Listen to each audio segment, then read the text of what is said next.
Assalamualaikum warahmatullahi wabarakatuh. Innal hamdalillah nahmaduhu wa nasta'inuhu wa nastaghfiruh wa na'udzu billahi min shururi anfusina wa sayyiati a'malina. Man yahdihillahu fala mudhillalah wa man yudlil fala hadiyalah. Wa asyhadu an la ilaha illallah wahdahu la syarikalah. Wa asyhadu anna Muhammadan abduhu wa rasuluh. Ya ayyuhalladzina amanu taqullaha haqqa tuqatih wa la tamutunna illa wa antum muslimun. Ya ayyuhan nasu taqu rabbakumul ladzi khalaqakum min nafsin wahidah wa khalaqa minha zawjaha وبث منهما رجالا كثيرا ونساء واتقوا الله الذي تساءلون به والأرحام إن الله كان عليكم رقيبا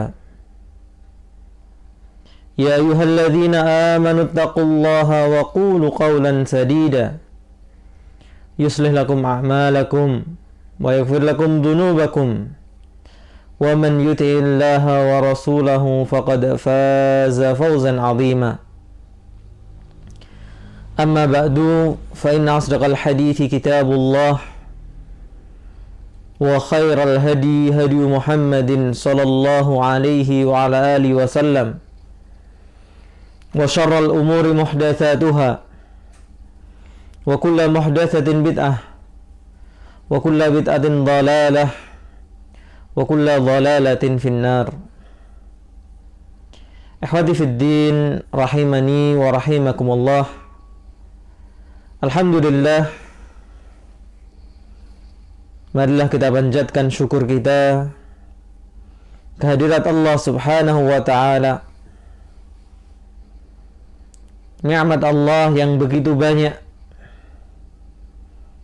yang tidak terhitung dan tidak terbilang. Wa in ta'uddu ni'matallahi la tuhsuha. Kalau kalian mau menghitung nikmat Allah, kalian pasti tidak mungkin untuk menghitungnya. Maka semoga dengan rasa syukur ini Allah selalu menjaga kebaikan-kebaikannya, melimpahkannya sebagai keberkahan hidup kita.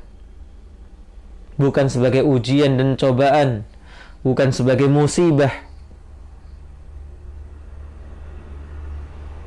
Kemudian salawat dan salam tidak lupa kita aturkan kepada beliau, panutan teladan kita, Rasulullah Muhammad sallallahu alaihi wa ala alihi wasallam. Kita lanjutkan pembahasan kita pada kitab Asy-Syama'il Al-Muhammadiyah, atau juga disebut sebagai Syama'ilun Nabi sallallahu alaihi wasallam. Alhamdulillah, kita telah menyelesaikan di pertemuan kemarin bab yang pertama, bab tentang fisik Nabi sallallahu alaihi wasallam. Kita akan masuk pada bab yang kedua, yang sebenarnya ini masih berkaitan dengan fisik Rasulullah sallallahu alaihi wasallam. Maka ini adalah bagian dari bab yang pertama sebenarnya, yang menerangkan tentang stempel kenabian, tanda kenabian beliau. Yang stempel ini bukan stempel yang kita bahasakan hari ini sebagai stempel, tapi daging yang menonjol di antara kedua pundak beliau,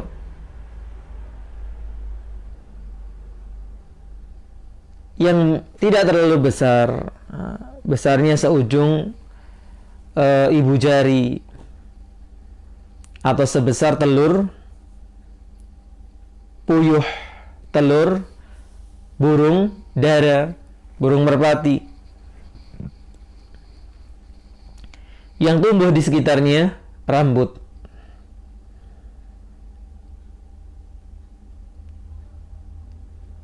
Di mana tanda ini disebutkan para ulama merupakan tanda yang ada pada para nabi.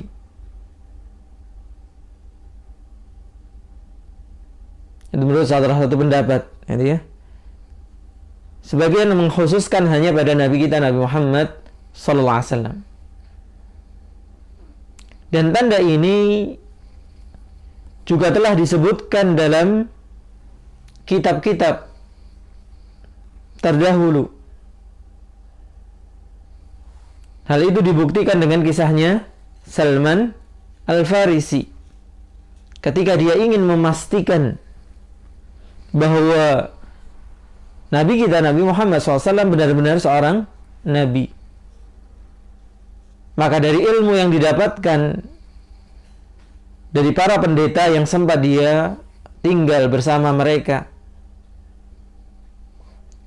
maka salah satu tandanya adalah stempel kenabian tadi.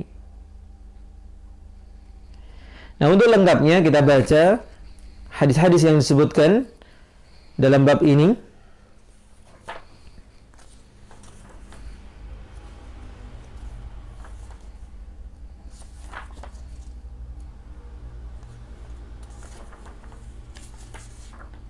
Ada sekitar 7 hadis yang disebutkan di sini. Baik, kita awali dari hadis yang ke-16.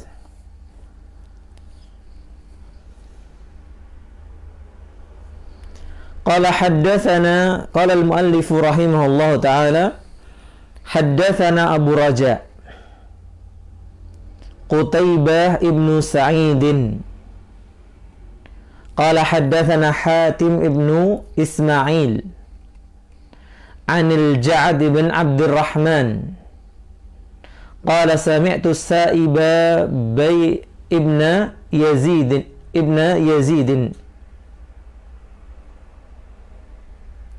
Yaqulu, beliau mengatakan, Sami'tu Sa'iba ibn Yazid radhiyallahu anhu, seorang sahabat. Beliau bercerita, Zahabat bi khalati ila Nabi sallallahu alaihi wasallam. Zahabat bi, telah pergi, membawaku, siapa? Khalati, bibi dari jalur ibu, dibawa ke mana? Ilan Nabi sallallahu alaihi wasallam. Di sahabat Sa'ib itu masih kecil, dibawa oleh nabinya menghadap Nabi sallallahu alaihi wasallam karena sedang sakit. Faqalat, kemudian bibinya tadi mengatakan kepada Rasulullah, ya Rasulullah, wahai Rasulullah, inna ibna ukhti waji'un. Sesungguhnya anakku ini sakit di kepalanya. Atau juga bisa disebutkan apa? Wajib itu demam, panas.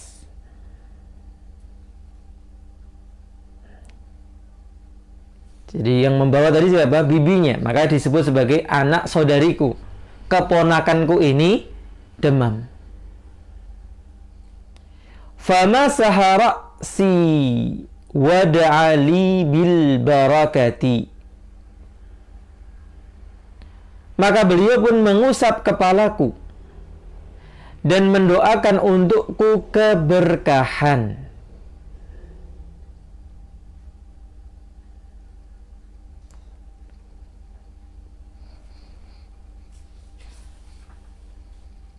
Dan ini menunjukkan apa yang sering kita pelajari di dalam bab tawassul, bahwa kita ini bukan anti tawassul, tidak menolak syariat tawassul. Akan tetapi karena tawassul itu syariat di antara syariat Allah, kita menjalankannya pun sesuai dengan apa yang diajarkan oleh Allah Subhanahu wa taala. Maka tiga hal yang dibolehkan dalam tawassul, yaitu yang pertama tawassul dengan nama-nama Allah. Yang kedua bertawassul dengan amal-amal saleh. Amal saleh ini kemudian sebagian ulama merinci dengan keimanan, dengan keikhlasan.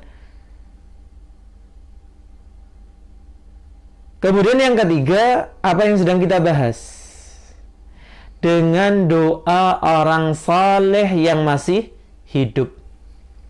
Ingat, doa orang saleh yang masih hidup. Sebagian menambahkan hadir. Hadir itu hadir secara fisik, ataupun hadir kita menghubunginya. Saat ini kita menghubunginya lewat alat-alat komunikasi. Bukan kemudian memanggil-manggil seakan apa orang tersebut mengetahui hal yang gaib. Maka ini tidak boleh. Nah, ini dilakukan oleh para sahabat ketika mereka ada satu penyakit, masalah dan sebagainya, datang kepada Nabi SAW untuk minta doanya.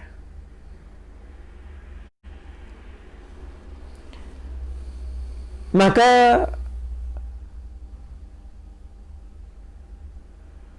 Sa'ib bin Yazid itu mendapatkan doa keberkahan langsung dari Nabi SAW.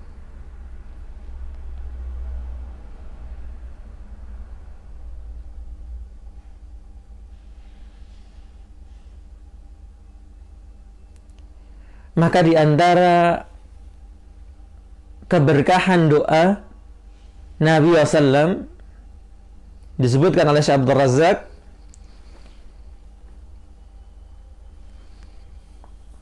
riwayat yang menyebutkan ada seorang tabi'in yang bercerita yang bernama Ju'aid ibn Abdurrahman, menceritakan ra'aitu Sa'iba ibn Yazid ibn arba'in wa tis'ina jaldan mu'tadila.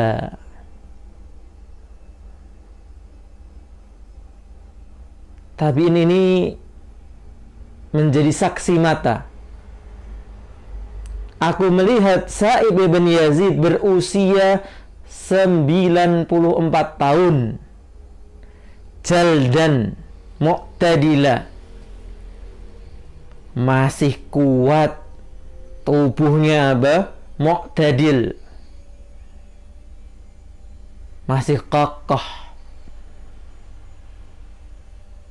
Faqala, maka Sa'ib mengatakan qad alimtu ma mutta'tu bihi sam'i wa basari illa bidu'ai Rasulullah sallam. Nah, itu kelengkapan cerita dari hadis di atas. Ketika ada seorang tabi'in berkomentar, ya, kalau bahasa kita jenengan itu kok sudah 94 tahun masih gagah kayak gini. Maka Jabir menceritakan, aku tahu bahwa saya bisa tetap menikmati pendengaran, penglihatanku sampai umur segini tidak lain karena doa keberkahan Nabi SAW. Kemudian diceritakan bahwa ketika dia kecil tadi dibawa oleh bibinya menghadap Rasulullah, menceritakan sedang sakit, kemudian diusap kepalanya dan didoakan keberkahan. Kemudian ditambahkan ceritanya wa tawadda'a, dan kemudian Nabi SAW berwudu. Fasyaribtu min wadu'ihi, maka Nabi SAW berwudu dan aku pun minum dari sisa air wudunya. Sisa air wudunya yaitu sisa yang tersisa di wadah yang bersentuhan dengan tubuh Nabi SAW. Karena ketika Nabi SAW mengambil, tentu tangannya menyentuh air tersebut atau tetesan-tetesan sisa dari wudunya. Karena apa? Tubuh Nabi SAW itu berkah. Sehingga dulu para sahabat berebut apapun yang telah menempel dari tubuh beliau. Kalau beliau bercukur, jadi, kalau kemudian apa, bekas bajunya, bekas bejananya. Tapi hati-hati dengan sebagian orang yang sekarang mengklaim, wah ini ada rambutnya Nabi SAW, ini ada sendalnya, ini yang hal yang tidak jelas.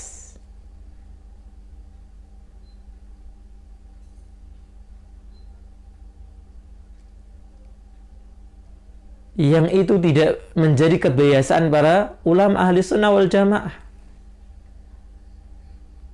yang menerangkan akidah sahihah di tengah umat. Kalau memang itu benar-benar masih ada, tentunya para ulama yang tahu hadis-hadis seperti ini akan bersemangat untuk mengambil keberkahan itu.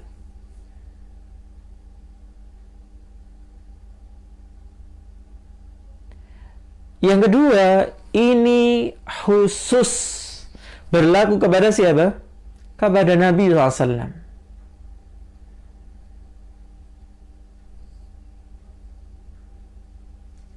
Jadi tidak perlu kalau habis pengajian begitu ya, rebutan sisa air botolnya Ustadz gitu ya,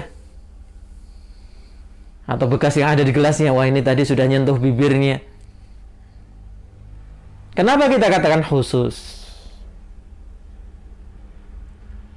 Karena hal ini tidak terjadi di kalangan para sahabat yang lainnya. Kita tahu manusia-manusia terbaik setelah Nabi SAW adalah para sahabat. Mereka tidak pernah berebutan bekas air wudunya Abu Bakar, bekas minumnya Umar, potongan rambutnya Utsman. Tidak pernah ada riwayat yang sahih menceritakan hal itu. Berarti menunjukkan hal itu berlaku khusus untuk siapa?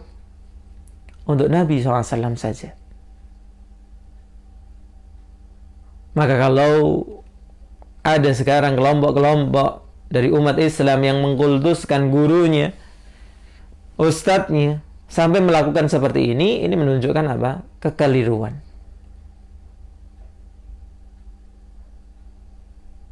Kemudian poin yang berkaitan langsung dengan bab kita adalah akhir dari hadis ini, wa kuntu khalfa dhahrihi, dan aku berdiri di belakang punggung beliau.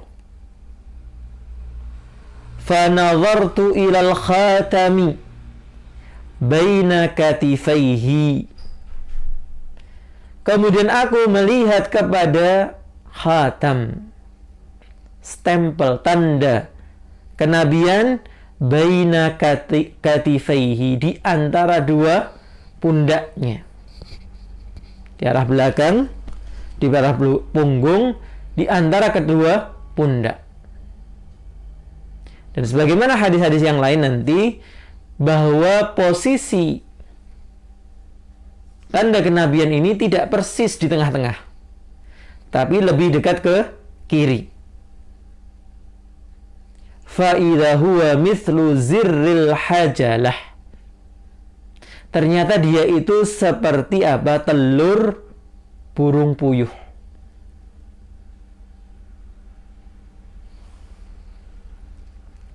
Hadisnya sahih, diriwayatkan oleh Imam Bukhari, Muslim, demikian pula penulis dalam kitab Sunannya.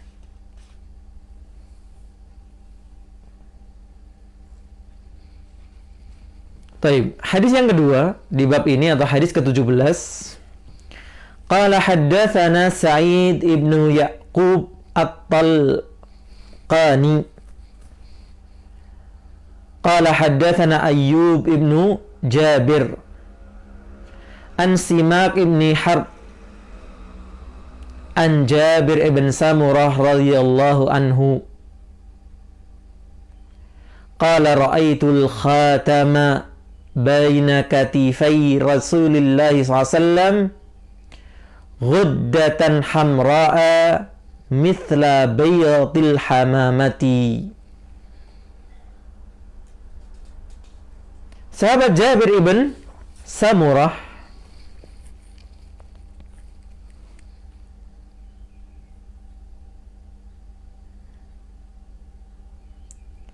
menceritakan bahwa dia pernah melihat tanda kenabian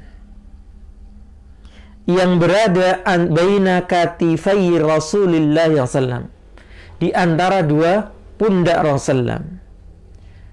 Ghuddatan, ghuddah disebut juga apa? Uqdah, bulatan yang ada di tubuh yang agak menonjol, ya. Itu disebut ghuddah.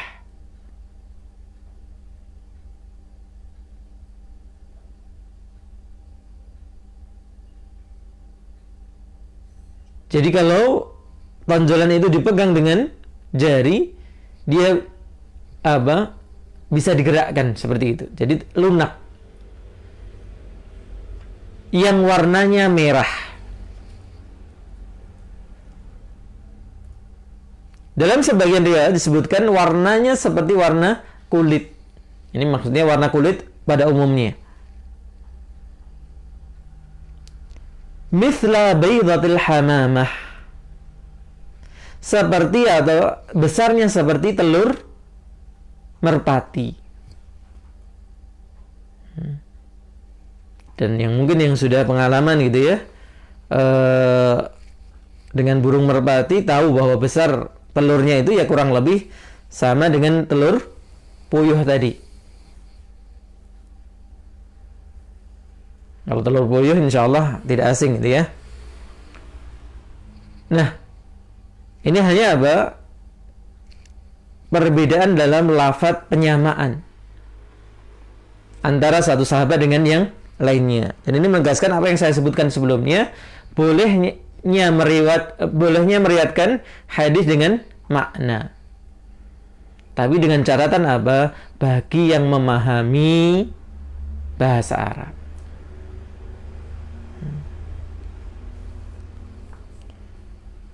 Kemudian hadis berikutnya,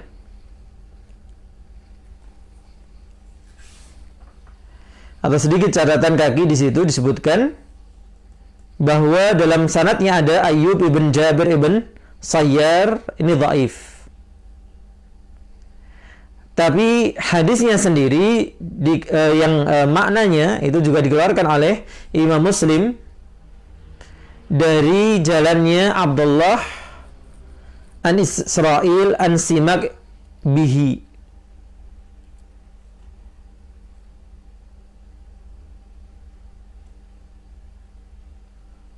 Jadi tidak lewat jalurnya siapa? Ayyub ibn Jabir, tapi dari jalurnya Abdullah an Israil baru ke Simak.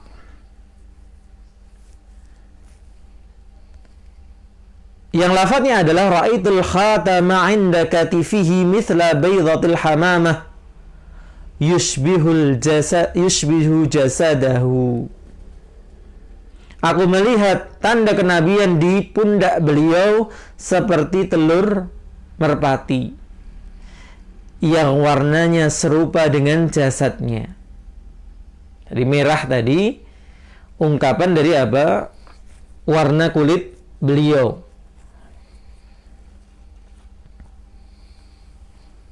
Baik, hadis berikutnya.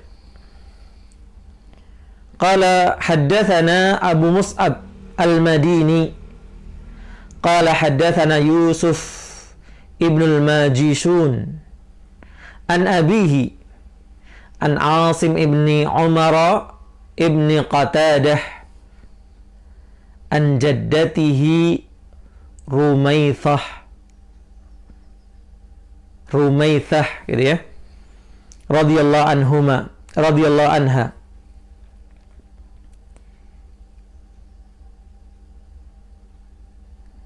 Asim ibn Umar ibn Qatadah meriwayatkan cerita ini dari siapa? Neneknya. Dan ini memberi faidah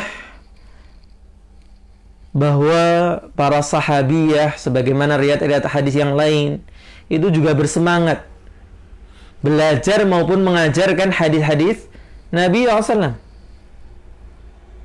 Sebagaimana kita tahu begitu banyaknya hadis yang diriwayatkan oleh Ummul Mukminin Aisyah radhiyallahu anha. Ini menunjukkan mereka mengajarkan apa yang mereka ilmui. Sehingga ini memberi motivasi bagi kaum muslimah untuk apa? Untuk belajar dan mengajarkannya. Khususnya untuk siapa? Untuk anak-anaknya sendiri. Jadi ketika seorang wanita belajar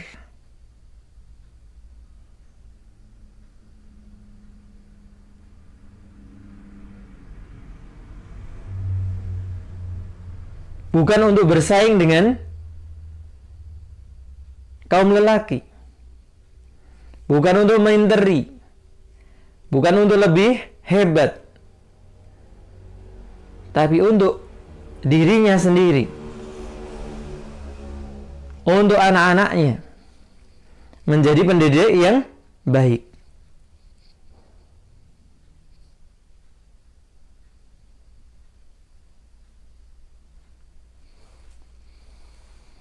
Apa yang diceritakan sang nenek ini kepada cucunya? Qalat sami'tu Rasulullah sallallahu alaihi wasallam. Aku mendengar Rasulullah sallam. Kemudian ada kalimat yang diselipkan sebelum menceritakan apa yang disebutkan oleh Rasulullah sallam. Namanya apa ini dalam istilah ilmu hadis? Mudraj, keterangan tambahan, bukan dari hadis Nabi SAW, tapi dari perkataan periwayat hadis. Nah, siapa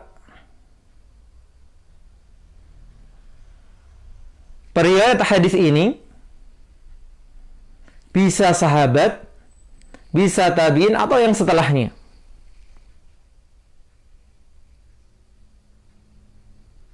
Nah, di sini yang menyelipkan keterangan ini adalah sang nenek sendiri, Rumaitsah. Walau asya'u an uqabbilal khatama alladhi baina katifaihi min kurbihi la fa'altu. Seandainya aku mau mencium tanda kenabian tadi yang ada di antara kedua pundaknya karena dekatnya, maka sungguh aku akan lakukan. Disebutkan oleh Syekh Abdul Razak bahwa ini penegasan akan apa yang akan diceritakan oleh sang nenek ini, bahwa beliau mendengar hadis itu sangat dekat dari Nabi SAW, sampai beliau bisa melihat pundak Nabi SAW dan melihat tanda kenabiannya.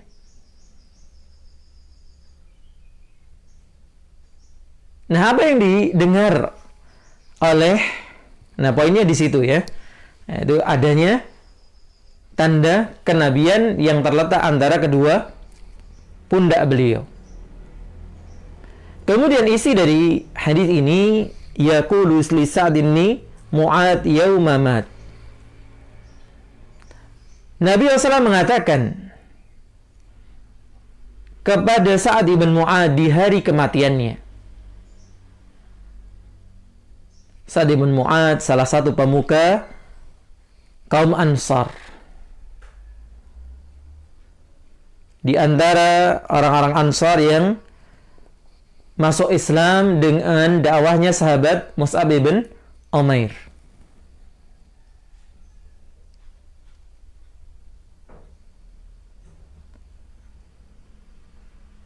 Nabi SAW mengatakan ihtazzalahu arsyur rahman,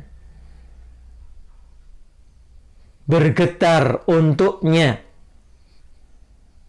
arsy-Nya Allah Ar-Rahman.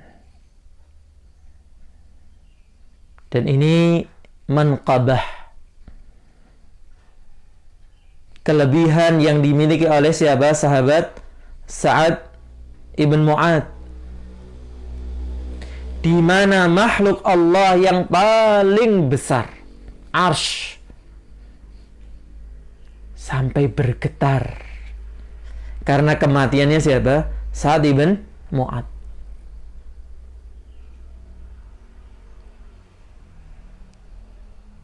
Di mana dalam hadis-hadis diterangkan bahwa arsy adalah makhluk Allah yang paling besar, atapnya seluruh makhluk. Dan digambarkan dalam sebuah hadis bahwa langit dan bumi ini langit yang 7, bumi yang 7,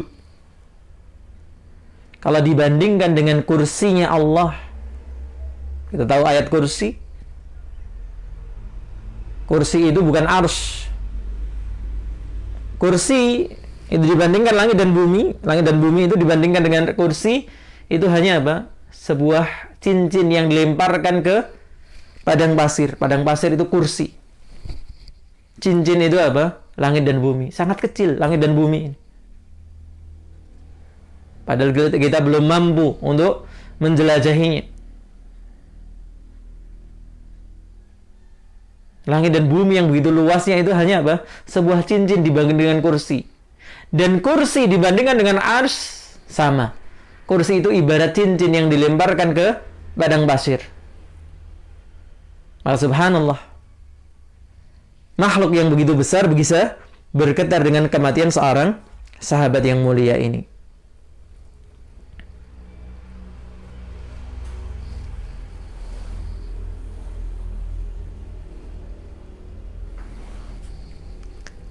Kemudian hadis berikutnya,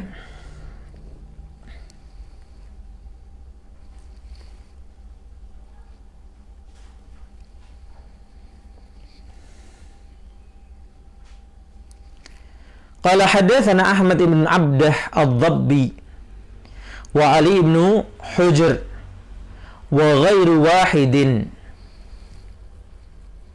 Berarti ini Imam Tirmidzi meriwayatkan dari banyak guru. Qalu, mereka mengatakan, haddatsana Isa bin Yunus an Umar bin Abdullah maula Ghufrah qala haddatsani Ibrahim bin Muhammad min waladi Ali bin Abi Talib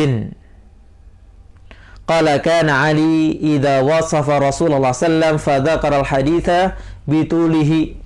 Hadis ini sudah berlalu di hadis nomor 7, gitu ya. Cuman di sini ditambahkan, di sana belum disebutkan wa qala baina katifaihi khatamun nubuwah wa huwa khatamun nabiyyin. Di antara kedua pundaknya ada stempel tanda kenabian, yang ini merupakan tanda kenabian seluruh para nabi.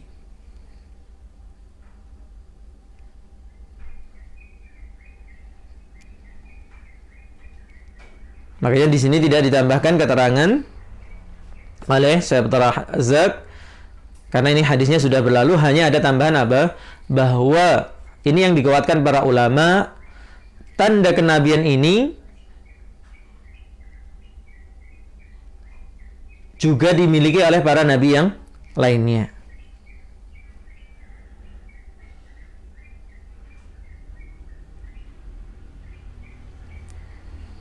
Kemudian hadis berikutnya, qala haddatsana Muhammad ibn Bashar qala haddatsana Abu Asim qala haddatsana Azrah ibn Thabit qala haddatsani Ilba ibn Ahmar al-Yashkuri qala haddatsani Abu Zaid Amr ibn Akhtab al-Ansari radhiyallahu anhu. Abu Zaid Amr ibn Akhtab al-Ansari bercerita, qala li Rasulullah SAW, telah berkata kepadaku Rasulullah SAW, ya Aba Zaid, wahai Abu Zaid, udnu minni famsah dhahri, mendekatlah kepadaku dan usaplah punggungku. Mungkin ada kotoran, ada sesuatu begitu ya, yang ada di punggung Rasulullah SAW. Maka Rasulullah meminta tolong sahabatnya untuk mengusapnya. Famasahtu dhahrahu, maka aku pun mengusap punggung beliau. Fawaqa'at asabi'i 'alal khatami, maka kalau kita artikan letter lek, waqa'a jatuh, artinya menyentuh jari jemariku atas apa? Tanda kenabian beliau. Atas apa? Stempel kenabian tadi. Qultu wa mal khatamu. Ilba ibn Ahmar al-Yashkuri, itu tabi'in yang mendengarkan hadis ini, menanyakan, qultu wa mal khatam, apa itu stempel kenabian, tanda kenabian itu? Sya'aratun mustami'atun, rambut-rambut yang terkumpul, yang menjadi satu. Diterangkan para ulama di sini, Syekh Abdul Razak menerangkan bahwa maksud dari rambut-rambut yang terkumpul ini bukan stempel tadi, tanda tadi adalah rambut, bukan. Tapi sebagaimana hadis-hadis sebelumnya, bahwa dia daging yang menonjol sebesar apa? Telur burung puyuh, telur burung dara yang tumbuh rambut di sekitarnya. Nah, ketika sahabat Abu Zaid mengusap punggung tadi, yang dia sentuh apa? Rambut. Sehingga dia ceritakan sebagaimana yang dirasakan oleh jari jemarinya. Wallahu ta'ala a'lam. Ini beberapa hadis yang kita bisa baca. Nanti kita akan baca ceritanya Salman Al-Farisi. Bagaimana kedatangannya ke kota Madinah.